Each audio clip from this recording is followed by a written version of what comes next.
Sir, Ram मंदिरचा मुद्दा जवळ आला आणि राम मंदिरसाठी आता VIP देखील निमंत्रण देण्यात आलं. मला एक कळत नाही की भारतामध्ये ही पद्धत कुठनं सुरू झाली की मंदिरात आमंत्रण दिलं असेल तर या. मंदिर हे काही कोणाच्या बापाची मालमत्ता नाही आहे.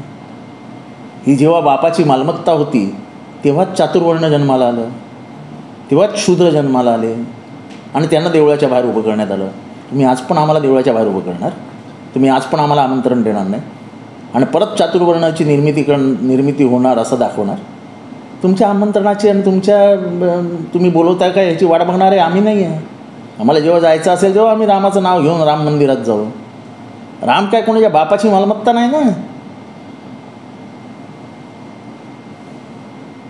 दिल में बसे राम असं म्हटलं जातं ना. उत्तर भारतामध्ये तर म्हणजे राम म्हणतच नाही, सीतारामच म्हणतात. त्याच्यामुळे ही नवीन कुठली संस्कृती आहे मला कळत नाही. आमंत्रण आलं का, आमंत्रण आलं का, आमंत्रण आलं का? अहो, तुमच्या आमंत्रणाची वाट थोडी बघणार आहे आम्ही. आम्हाला जायचं तेव्हा जाऊ मंदिरात. ज्या दिवशी उद्घाटन होणार आहे त्या दिवशी जाऊ. आम्हाला अडवणार का? तुम्ही बाहेर ठेवणार? हां, आम्ही शूद्र आहोत म्हणून अजूनही आम्हाला मंदिराच्या बाहेर उभं करणार तुम्ही? हेच गेलं. बाबासाहेब आंबेडकरांनी संविधानात नाही सगळं घालवलं. काळाराम मंदिरात प्रवेश केला तेव्हाच त्यांनी इशारा दिला भारताला की तुम्ही मंदिरातपासून रोखू शकत नाही आता कोणाला. तुम्ही पाण्यापासून रोखू शकत नाही कोणाला.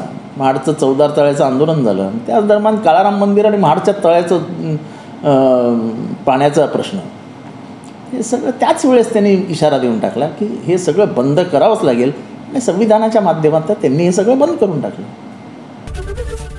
ABP माझा, उघडा डोळे बघा नीट.